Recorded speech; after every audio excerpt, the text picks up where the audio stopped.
Trader जब chart pattern या फिर ब्रेकआउट स्ट्रेटजी को ट्रेड करते हैं तो बहुत बार ऐसा देखने को मिलता है कि ट्रेड में एंट्री करते ही प्राइस ट्रेड के अगेंस्ट जाकर स्टॉप लॉस को हिट कर देती है और स्टॉप लॉस हिट करने के बाद वापस फिर उसी डायरेक्शन में रैली करना शुरू कर देती है, जिससे हमें लगता है कि मार्केट को पता है कि हम कहां स्टॉप लॉस रख रहे हैं।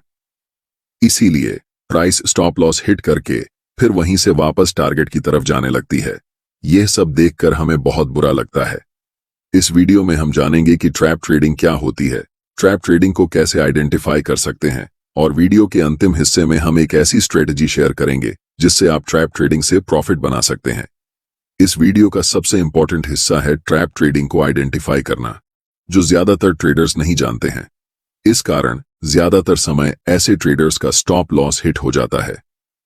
वीडियो को शुरू करते हैं और सबसे पहले जानते हैं कि ट्रैप ट्रेडिंग क्या होती है। ट्रैप ट्रेडिंग को हम लोग फेक ब्रेकआउट भी कहते हैं। चार्ट पर यह एक इंपॉर्टेंट रेजिस्टेंस लेवल है। प्राइस जब इस लेवल को ब्रेक करके रेजिस्टेंस लेवल के ऊपर क्लोज करती है तो ट्रेडर्स अपनी एंट्री बनाते हैं, लेकिन प्राइस ऊपर न जाकर रेड कैंडल बनाते हुए स्टॉप लॉस हिट कर देती है और नीचे की तरफ चल जाती है। इसे ही हम ट्रैप ट्रेडिंग या फिर फेक ब्रेकआउट कहते हैं। ऐसा इसलिए होता है क्योंकि जो बड़े ट्रेडर्स या ऑपरेटर्स मार्केट में होते हैं उन्हें लिक्विडिटी चाहिए होती है। जैसा कि हम सभी जानते हैं, मार्केट में जितने बाय ऑन ऑर्डर्स एग्जीक्यूट होंगे उतने ही सेल ऑन ऑर्डर्स भी एग्जीक्यूट होंगे। सिर्फ बिडिंग प्राइस ऊपर या नीचे होता है, लेकिन एग्जीक्यूटेड ऑन ऑर्डर्स की संख्या बायर्स और सेलर्स के बीच बराबर होती है। इसीलिए ब्रेकआउट पर जब रिटेल ट्रेडर्स सबसे ज्यादा बाय साइड पोजीशन बनाते हैं तो ऑपरेटर्स का बड़े क्वांटिटी में सेल ऑन ऑर्डर एग्जीक्यूट हो जाता है, जिसे हम लिक्विडिटी कहते हैं। और रिटेल ट्रेडर्स को जब लॉस होता है तभी ऑपरेटर्स को प्रॉफिट होता है। हमारे लिए यह जानना महत्वपूर्ण है कि फेक ब्रेकआउट या फिर ट्रैप ट्रेडिंग को हम कैसे चार्ट पर आइडेंटिफाई कर सकते हैं ताकि हम अपने लॉस से बच सकें और ट्रैप ट्रेडिंग का इस्तेमाल कर प्रॉफिट कमा सकें। ट्रेडिंग को आइडेंटिफाई करने के लिए प्राइस के साथ साथ वॉल्यूम को एनालाइज करना भी आना चाहिए, क्योंकि भले ही प्राइस कुछ न बताए, वॉल्यूम से यह पता चल सकता है कि ब्रेकआउट फेल होने वाला है या नहीं। वॉल्यूम आपको यह दिखा सकता है कि मार्केट में बड़े ऑर्डर्स कब एग्जीक्यूट हो रहे हैं। इसीलिए कहा जाता है कि वॉल्यूम ऑपरेटर का फुटप्रिंट होता है। प्राइस भले ही हमें चकमा दे सकता है, लेकिन वॉल्यूम हमेशा एक्यूरेट जानकारी देता है। चलिए जानते हैं कि वॉल्यूम की मदद से हम कैसे फेक ब्रेकआउट को आइडेंटिफाई कर सकते हैं। इस चार्ट में प्राइस ग्रीन कैंडल बनाते हुए ऊपर की तरफ जा रही है। जैसे ही प्राइस इस रेजिस्टेंस लेवल को ब्रेक करती है और थोड़ी ऊपर जाकर छोटे छोटे रेड कैंडल बनाते हुए नीचे की तरफ रिट्रेस होती है, ऐसे समय में हमें वॉल्यूम पर ध्यान देने की जरूरत होती है। हमें यह देखना चाहिए कि जब प्राइस ऊपर जा रही थी तब वॉल्यूम धीरे धीरे बढ़ रहा था या नहीं। अगर वॉल्यूम बढ़ रहा हो तो यह हमारे लिए एक अच्छा संकेत है कि बायर्स में काफी मजबूती है। और जब प्राइस छोटे छोटे कैंडल बनाते हुए रिट्रेस होकर वापस ब्रेकआउट लेवल पर आती है तब वॉल्यूम छोटे छोटे होना चाहिए। अगर रिट्रेसमेंट की वॉल्यूम ब्रेकआउट वॉल्यूम से कम है तो यह हमारे लिए एक संकेत है कि सेलर्स मार्केट में कमजोर हैं। इसका मतलब है कि जब प्राइस नीचे की तरफ आ रही है तो सेलर्स ज्यादा क्वांटिटी में मार्केट में एंट्री नहीं ले रहे हैं, जिससे वॉल्यूम बार की साइज छोटे छोटे हो रहे हैं।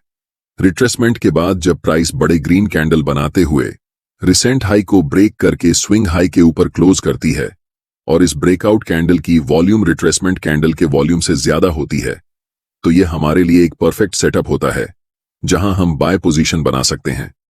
यह एक रियल ब्रेकआउट का संकेत होता है। ऐसे समय में ज्यादा सोचने की जरूरत नहीं होती।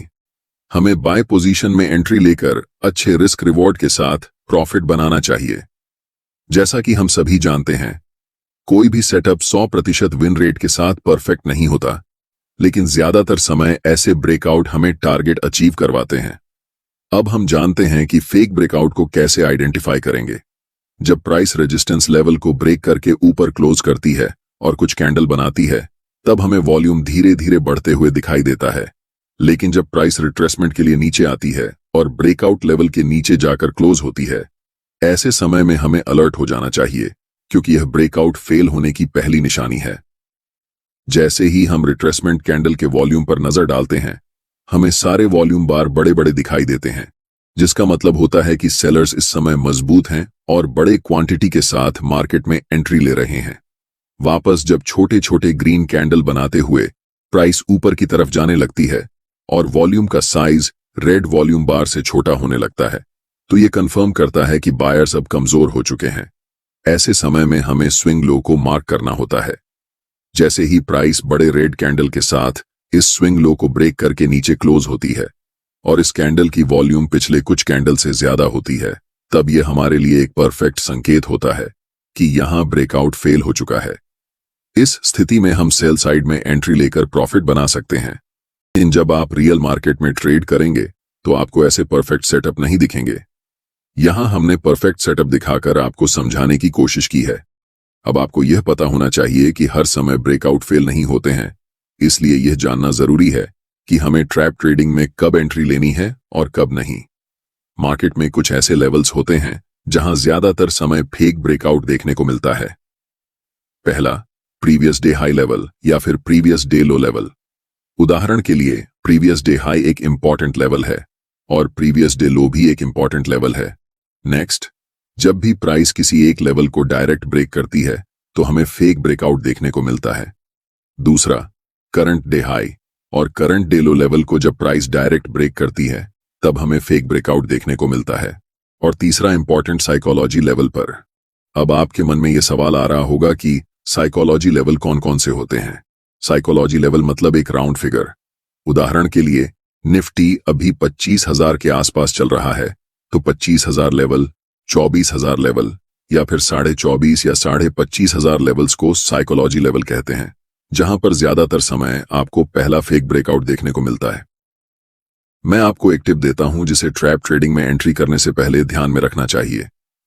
मैंने आपको जितने भी लेवल्स मार्केट में होते हैं वो बताया। जब प्राइस इन लेवल्स को डायरेक्ट बिना समय स्पेंड किए ब्रेक करती है तब हमें फेक ब्रेकआउट ट्रेड में एंट्री करने के बारे में सोचना चाहिए। लेकिन ब्रेकआउट करने से पहले अगर प्राइस समय स्पेंड करती है तब हमें फेक ब्रेकआउट में एंट्री नहीं लेनी है, क्योंकि जब प्राइस समय स्पेंड करने लगे इसका मतलब होता है कि वह ब्रेकआउट असली है। इसलिए हमें ऐसी सिचुएशन में रियल ब्रेकआउट के डायरेक्शन में ट्रेड में एंट्री करनी चाहिए। इस बात से कंफ्यूज नहीं होना चाहिए कि हमने आपको कहा है ब्रेकआउट लेवल से पहले अगर प्राइस समय स्पेंड करें तो वह रियल ब्रेकआउट होता है, लेकिन अगर ब्रेकआउट लेवल के बाद समय स्पेंड करें तो ऐसी सिचुएशन में ब्रेकआउट फेल होने की ज्यादा संभावना रहती है। अब डिस्कस करते हैं most profitable intraday trading strategy, जिसे हम ऑप्शन ट्रेडिंग में इस्तेमाल कर सकते हैं। इसकी एक्यूरेसी सबसे ज्यादा बैंक निफ्टी में होती है। जब मार्केट 9:15 पर ओपन होती है उससे पहले हमें चार्ट पर यह सभी लेवल्स ड्रॉ करके रखने होते हैं। Previous day high, previous day लो और अगर कोई रीसेंट स्विंग लो या फिर स्विंग हाई हो तो उसे मार्क करना है। और बैंक निफ्टी में 1 मिनट टाइम फ्रेम में जब पहली कैंडल बनाकर क्लोज होती है तब उस कैंडल के हाई और लो को मार्क करना है।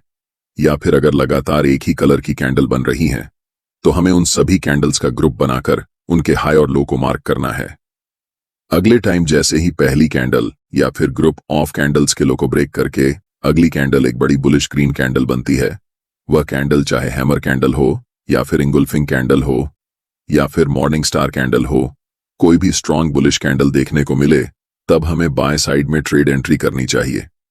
इसमें हमारा स्टॉप लॉस प्रीमियम का टोटल 10% होगा और टारगेट स्विंग हाई या फिर 1 से 2 होगा। अगर प्रीमियम का प्राइस 200 है तो हम 20 पॉइंट का स्टॉप लॉस रखेंगे और 40 पॉइंट का टारगेट। यहां ट्रैप ट्रेडिंग इसलिए काम करती है क्योंकि जब मार्केट ओपन होती है तो पहली कैंडल का हाई और लो रेजिस्टेंस और सपोर्ट की तरह काम करता है और ज्यादातर रिटेल ट्रेडर्स ब्रेकआउट पर ट्रेड लेते हैं। छोटे टाइम फ्रेम में सबसे ज्यादा मैनिपुलेशन होता है, इसीलिए अगर आप बिगिनर हैं तो आप ऑप्शन ट्रेडिंग से खासकर दूर रहें। मैं जितना भी कुछ आपको बताया ये सिर्फ छोटे टाइम फ्रेम पर वर्क करेगा जहां पर मैनिपुलेशन सबसे ज्यादा होता है।